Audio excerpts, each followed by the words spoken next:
With her eyes wide and staring at the door, she tried to make herself as small as possible and prayed that he wouldn't try to open it. She moved in front of her niece, who was crouched behind the toilet, and tried to prepare herself for the inevitable. She knew it was only a matter of time before he found them. Then she felt a reassuring shape pressing into her leg. She had totally forgotten what she had stowed in her pocket.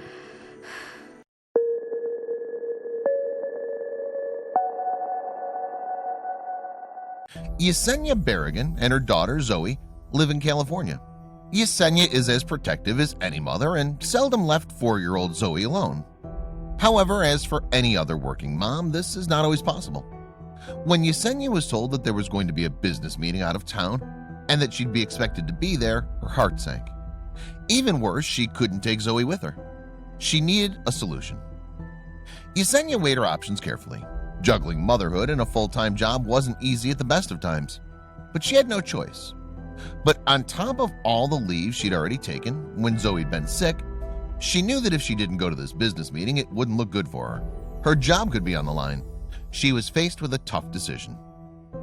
Yesenia's mom tried to calm her fears by assuring her that Savannah had looked after children before, but she just couldn't shake the sinking feeling in her stomach. Indeed, Yesenia knew Savannah well after all, and she was her sister, but that did nothing to soothe her worries.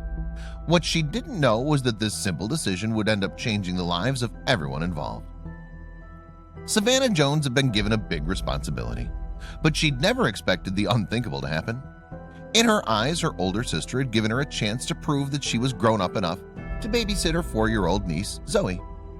But while they were in the family home, she found herself in a situation that few would be able to handle. Soon, she'd be living a nightmare. Marie pulled up to Yesenia's home and dropped Savannah off, but as she pulled out of the drive, she had an uneasy feeling she couldn't shake. There was a car with tinted windows parked on the opposite side of the road. She knew the neighborhood well, but suddenly she couldn't help but worry. Nevertheless, she ignored the little voice inside her head and tried to focus. It was probably just one of the neighbors, she thought to herself. But a mother's instincts are rarely wrong.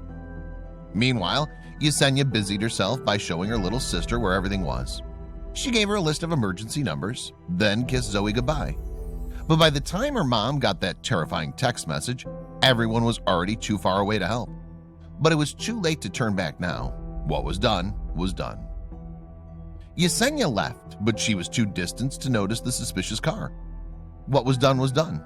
Safely inside, Savannah asked Zoe to show her the toys, which she happily pulled out of the toy box in the lounge. Then the pair cuddled up on the sofa to watch a Disney movie. Surely nothing could happen in this quiet neighborhood located in Montclair, California. It was about 3:30 p.m. Savannah and Zoe were singing along to Frozen when they heard a knock on the door. She turned the TV off and walked into the hallway to see who it was. She didn't expect Yesenia to come back for days, so who could be at the door? Was her sister expecting a delivery? But when she looked through the peephole, she knew something was very wrong. There was a man at the door. He was wearing a hat, and Savannah couldn't make out his features clearly. But she instinctively knew that something wasn't right about him. Although she didn't recognize him, he didn't look like a salesman, and he definitely wasn't an official. So what did he want? Savannah quietly crept away from the door, hoping that if she ignored him, he'd go away. But she was wrong.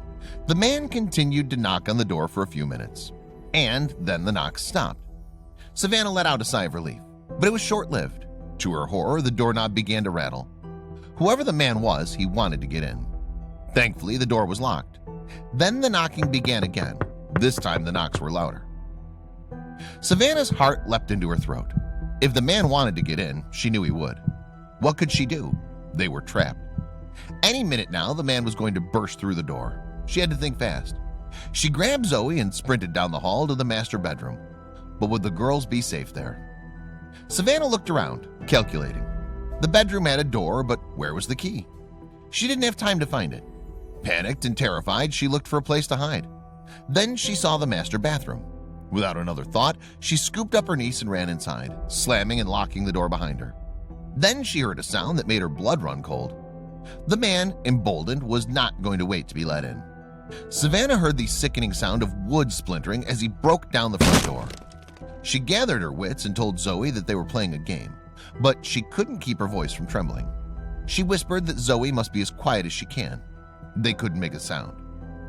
Savannah could hear the man inside the house now, stomping around. Then she heard his heavy footsteps walking through the hallway and enter the master bedroom. She told Zoe to hide behind the toilet, and she crouched in front of her, readying herself. She was going to make sure that nothing happened to her niece. As they crouched in silence, Savannah knew that it was only a matter of time before the man found them. What could she do? Her eyes stared at the bathroom door like a frightened animal as she braced herself for the worst. But what was this?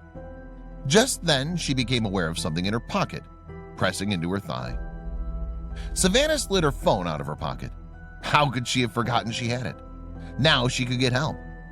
But would help come in time? She frantically texted her mother with shaking fingers, but autocorrect made the first message unintelligible. After sending, "I'm baby," she tried again. "He's inside, Mom. He's gonna hear me," she wrote. While she was waiting for her mom's reply, she could hear the man walking around the house, opening doors and rifling through cupboards. When Maria finally read her daughter's message, a chill went down her spine. But she was too far away to do anything, and emergency services would take too long. But she knew she had to do something. Meanwhile, the girls waited in silence. They could hear the man ransacking the house, but Savannah prayed that he wouldn't try to get into the bathroom. "I kept staring at the door and hoping he wouldn't try to open it," she said. Then, after what felt like hours, she got a text back from her mom. Maria had called a neighbor, and it wasn't long after that Savannah heard another man's voice echoing through the house. Relief washed over her in waves as she heard the intruder, spooked, begin to scramble. He sprinted down the hall and pushed past the neighbor before disappearing out of sight. Soon after, the police arrived on the scene. Thankfully, the man had only ransacked 2 rooms of the house, and everyone was grateful that he hadn't found the girls hiding in the bathroom. Montclair police officers, including a canine officer, conducted an extensive search for the home invader. But despite his scent being on just about everything, the man had escaped. Then Maria and Savannah's sister arrived on the scene. Obviously, Savannah's mom and sister were extremely proud of how she'd taken control of the situation.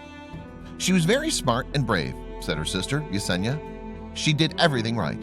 But Savannah, understandably, has mixed feelings about the situation. Her main concern is that the man was never caught and is still out there. Today, Savannah Jones is working with her family to process what happened that fateful day. She says she's still experiencing a range of emotions. Relief, and then knowing that he's still out there. "I don't know, scary," she told a local news station. She described the intruder to the police, and the investigation is still ongoing. The police in the Montclair area are still looking for him, though, and are confident he won't go back to the Jones house anytime soon. Savannah's story is a valuable lesson for any young babysitter who's left alone in a house. Always keep your phone with you, never engage a home invader, and remain calm so you can come up with the best way to keep you and your charges safe.